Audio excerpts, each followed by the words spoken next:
BMW 328i against the Mercedes-Benz C280 to find the definitive small saloon. We go to Land Rover's off-road course to learn how to drive a Discovery off the beaten track. And we visit Connolly Leather, whose hides grace some of the world's finest motor cars.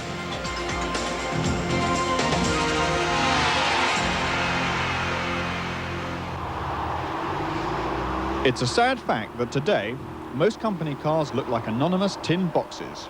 Some are better looking and more prestigious than others, but it is impossible to sort the truly great from the merely average just by looking. Yet in the sea of sameness that is the company car market, there are two that may not look that different, but under their skins have something radically different to offer.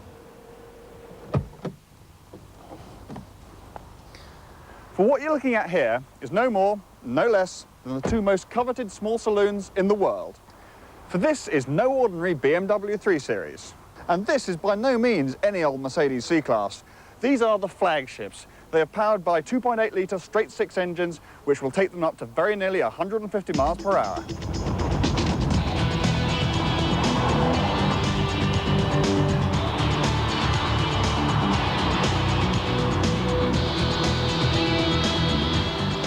Though it doesn't look it, the BMW is the older of the two, and despite its yuppie image, survived the crash of the early 90s unscathed thanks to its good looks and impeccable engineering.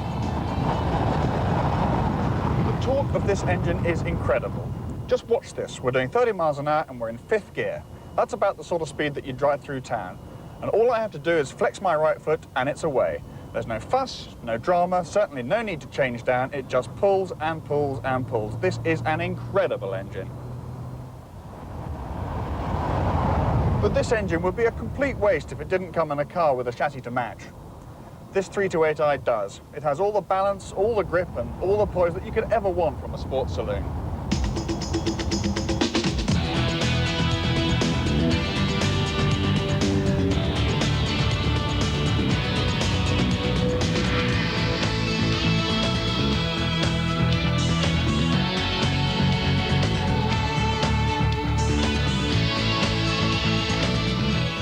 So where does this leave the Mercedes? Despite its more modern design, its looks, while pleasing from most angles, are as nothing compared to the svelte lines of its rival. And while it is undeniably smooth and effective cross-country, it lacks the natural exuberance that comes as standard in the BMW.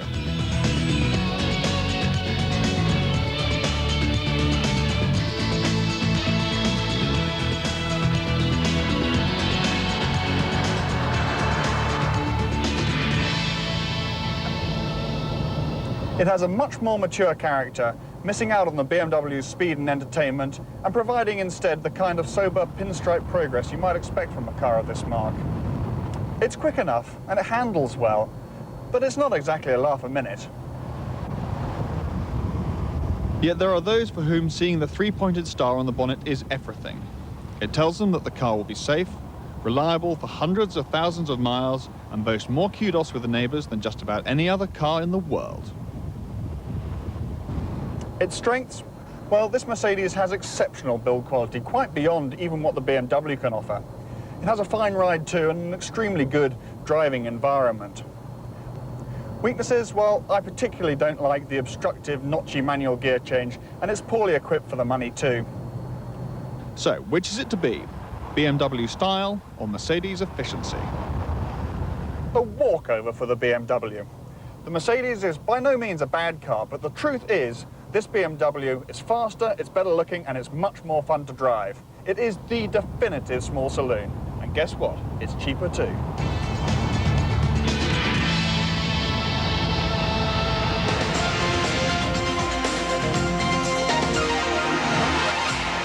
Colin Fallows, a former RAF pilot, is trying to beat the world land speed record in a car with an engine which once powered a Red Arrow's plane.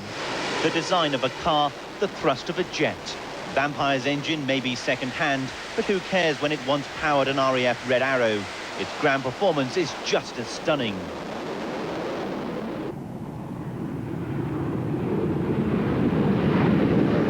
to almost 200 in 8 seconds, reassuringly close to a place in the record books. Driver Colin Fallows, a former RAF engineer, has spent a decade planning to smash Richard Noble's British land speed record of 248 miles per hour, though he claimed during trials the speedometer has nearly hit the 400 mark. Very slippery. Just coming into line now. Maximum RPM. Good open. British land speed record is well within our grasp. We would have initially liked to do the world land speed record, but finance dictates that we've got to go for the British one first. But Colin Fallows has failed to persuade companies to back him. Speed no longer provides the right corporate image. It's not environmentally friendly. Without a backer, Vampire's achievements may be forever unofficial.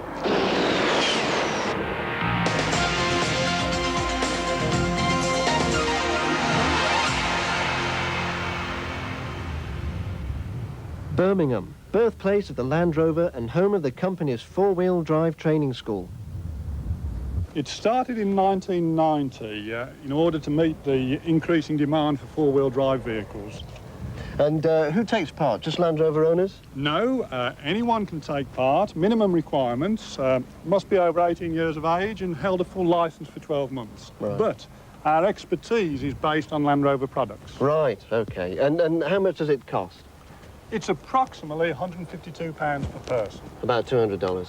That's right. Right, so for their money, they get onto your special course? Yes, using our vehicles, the vehicle of their choice. Yes. And we've got gradients, we've got water, we've got descents, and depending on the weather, we might have a little bit more as well. Sounds tough. Are you going to be gentle with me? Certainly. Great. We jumped into a Discovery and headed for the off-road course. You've brought the vehicle to a halt. Please now engage the low range by pushing the transfer lever forward. That's reduced all our gearing, and you'll find you've got a lot of control over the vehicle via the gearbox. Thumbs must be kept on top of the steering wheel rim, not tucked behind the spokes. Right. If the adverse ground conditions cause the steering to kick back, your thumb is going to be caught by the spoke, and it's really going to bring tears to your eyes. Right. OK. And when you're ready, we'll move off. Take off in second gear, please. Nice smooth application of clutch and throttle.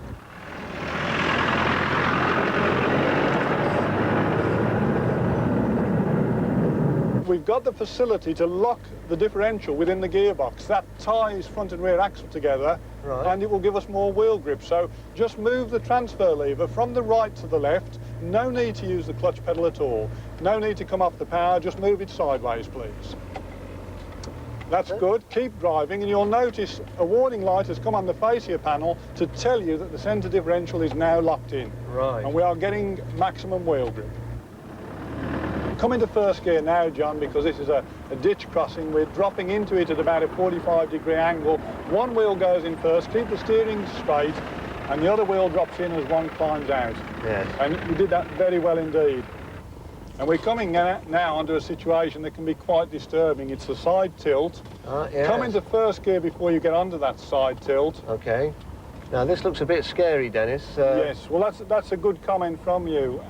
You're relying totally on self-survival here. And you've got to anticipate the vehicle could slide to the right. Yes. If you've been over-ambitious, then the inevitable could happen, and that's the last thing we want to occur. Yes. What sort of angle of lean is that? 45 degrees or something? It feels like 45 degrees, but rest assured it's nowhere near that. Right. We are talking about maximum limit 45 degrees, and yes. It's something we don't want to put to the test. No. I have to take it easy. The ground is hard and dry, and the deep ruts just want to do the steering for you.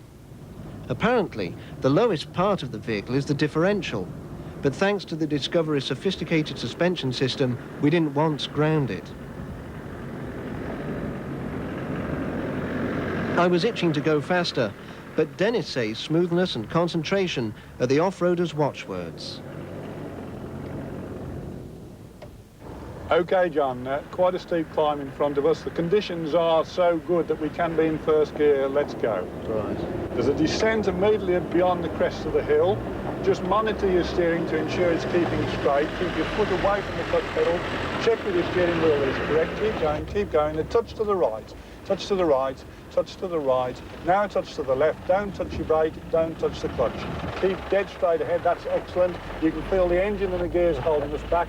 Take a right turn at the base of the hill, and as you level out, quietly take second gear, please. Second gear, just a little bit of acceleration, and away we go. Good. Yeah. Okay. Now, what angle of descent was that? We'll just put it under the category of steep again, I'm afraid. It's a natural bank, and it does vary. The more vehicles that go over there, it's getting worn away the whole time. Yes. We're going to simulate a failure to climb the hill. So keep your steering straight. Let's stall out there. Onto your foot brake now. Steering is dead straight. Introduce your clutch pedal, John. Into neutral, into reverse gear. Come off the clutch pedal first, off the brake gently to make sure we're in gear. Cancel the ignition, reintroduce it, little flick on the starter motor, the engine will start up and you're going back in an absolute straight line. Keep the steering in that alignment the whole time. No brake at all. You're taking advantage of low-range reverse gear. Yes. If gravity takes over, at least we're coming back in an absolute straight line. Yes. And when we get to the roadway, stop to move from low back into high range. Right. And that then is the end of your introduction to off-roading. It's been terrific. I've learned such a lot, Dennis, especially about smooth driving, actually. It's not a rally, is it, off-road driving? It's just about being smooth. Absolutely correct. Coming up after the break, how to enjoy motoring on a shoestring. You can keep your Ferraris and your Lamborghinis. For me, real car excitement comes not from blatting round a corner or going 0 to 60.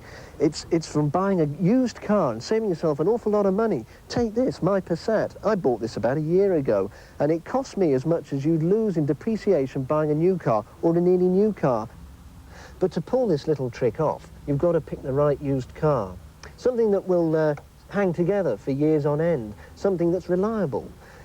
Take my Volkswagen Passat again. It's Volkswagen build quality. Now, I know that's an oft-trumpeted claim, but the quality of the steel is fantastic. It resists corrosion. Now, mechanicals, you can always throw in a new engine or a new gearbox, but a body, if it rots, it costs you a fortune to put right. Granted, there's a bit of rust here. The paint's beginning to crack, but I'll just rub that down, splash some anti-rust agent on, paint it over, it'll be fine. Then there are the wheels. Behind these nice-looking plastic trims are a real set of rusty old steel wheels. All I did, spend a couple of bob, bought a set of new trims, hey presto, a glamorous set of wheels. Then there's the floor. Thanks to this inch-thick bituminous mat that comes as standard on Passats, there's not a speck of rust. There are downsides, of course, such as this parcel shelf. I think the previous owner must have laid his mother-in-law on the back here. But it'll only cost me a few quid at the breaker's yard. Might not be the same colour, mind you, but I'll have a new parcel shelf and I'll be a happy bloke.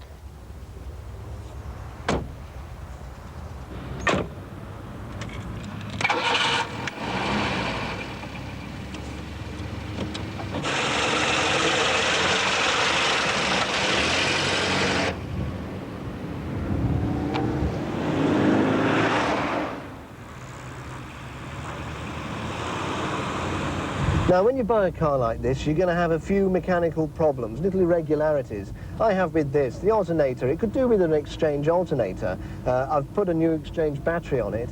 But the point is, because the car is cheap, you don't mind just throwing a few pennies at it. Okay, it's not the sexiest dashboard you've seen, but it works. The switches work, the radio works.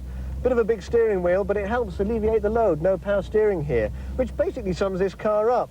Not very pretty, but it works, and it saves you a bundle.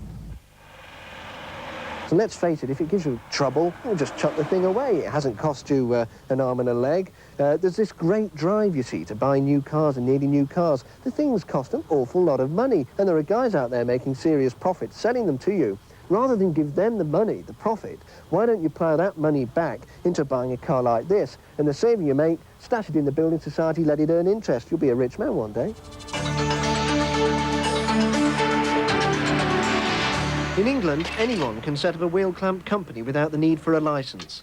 On private property, there's no regulation of wheel clamping activities. The clamper confronts the clamped. Tempers run short when the two finally come face to face. Oh, I've got £50 on the Do you want to pay £10 a week, £10 a month? Do you want to do that?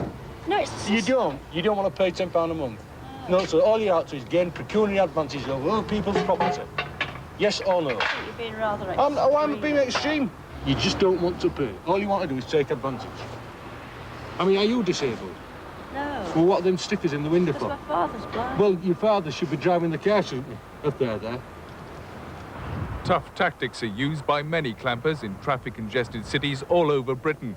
Tactics which have prompted calls for a change in the law, tactics usually employed on the private land where the private clampers operate.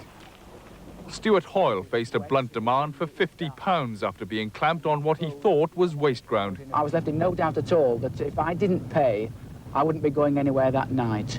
And because I had my wife and I'd got two children with me who were by now getting quite anxious, I thought the best thing was to arrange to pay. Alex Welby didn't see the warning signs either, another £50 to the clampers. They were good at their job, which was extracting money from innocent victims, in my view, or semi-innocent victims. Vivian Horton paid a record £240. She thought it was OK to park on a private site on a Saturday afternoon, but was towed away. £50 because they'd clamped me, £80 because they'd towed me away, £80 administration charges and £30 storage. But by the time I got to the end of that, I was, you know, just crying. I was so upset I couldn't believe it. This man runs the company involved in all those cases. He insists clampers are entitled to tow away cars and charge huge storage fees. He's entitled to remove the vehicle, providing he doesn't do any damage or any damage that it does cause. He's not done intentionally. You know, they're on people's property. People pay money for this property. You know, he probably owes money to the bank for it. Money is what it's all about in the private clamping industry. Unclamping charges in cities all over England and Wales are extortionate, say the AA and the RAC. With perhaps 1,000 clamping firms in business, operating on anything from building sites to hospitals, it's estimated that clamping turns over up to £1 million a week. Well, I've only got an access card, if that's all right. We ain't got facilities. No. This transaction would be illegal in Scotland. Private clamping was outlawed there last June. In England and Wales, though, it's still perfectly legal. I've tried to ring your company about 4 times without success. Yeah, we've been having some problems with the phone. Yes. Well, what is a person supposed to do if you can't get through to get this clamp off? As the law stands in England and Wales, anyone can buy a clamp and set themselves up in business. It's a completely unregulated industry. I see absolutely no justification for these cowboy wheel clamping companies or indeed any well-established companies to turn to wheel clamping. I think that it should simply be abolished and made a criminal offence to clamp somebody's car, even though it's on private land. Banning private clampers is one option for the government, but it could be months before the Home Office issues a consultation document, years before the clampers are under control.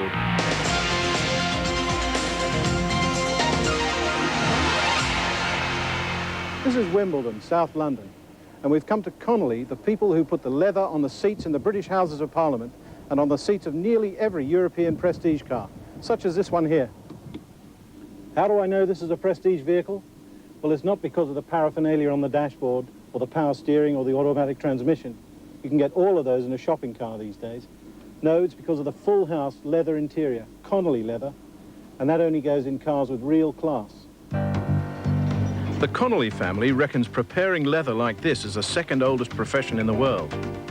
They've been doing it since the 1870s, before Europe even had a car industry. Two brothers, Samuel and Joseph, set up a chain of shoe repair shops, and soon they were making saddles even for the king. These days, Connolly prepare 1,200 hides a week, and prestige car makers like Rolls-Royce and Ferrari not only use the leather, but use the Connolly name as well. Fourth generation Jonathan Connolly showed me around. This is the stretching department where the hides arrive from the tannery in wet form, and the guys behind us are laying the wet hides on the frames to stretch and dry them. Oh, I see. And these are dried hides that I'm looking at here? Yeah, they're known as in the russet stage. That's correct. Am I right in thinking that there are something like a dozen of these in every Rolls-Royce? Yes, absolutely right. Depending on what stage you take it to, you're talking in excess of 10 hides. Can be as many as 15. And the leather goes everywhere in the car, does Absolutely everywhere. On the roof, even down to the piping on the carpet in the boot of the car. First, these inspectors trim the hides and grade them for quality. Once the leather has been tanned and stretched, it is treated to improve its durability and then given the color that suits the car it's going into.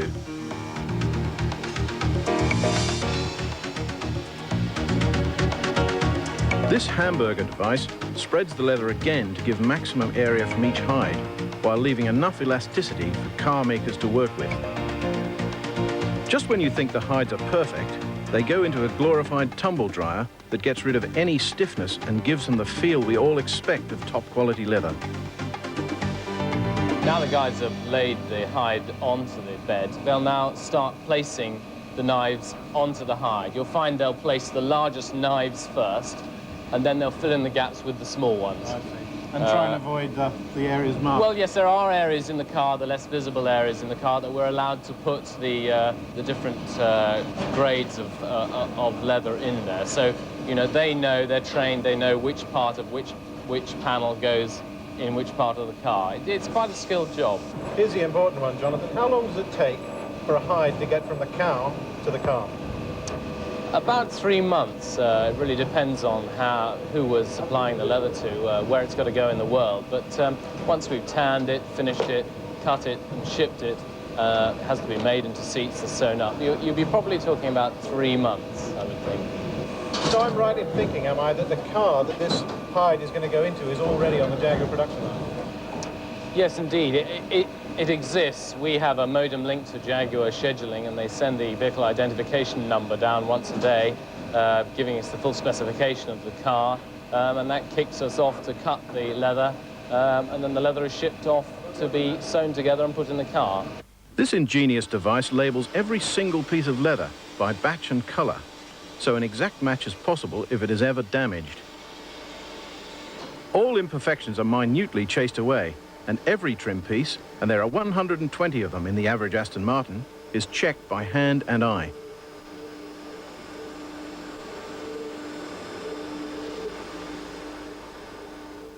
Personally, I've always loved cars with leather interiors for their timeless quality. And it doesn't matter whether the car was made yesterday or more than 50 years ago, like this Lancia here. Take a look at this interior. Leather upholstery was standard in cars like this 60 years ago. Take a look at this. It's still as lustrous as ever. I'd back it to last another 60. And the future for leather? The Connollys say it's fine. Their order books are full to the turn of the century.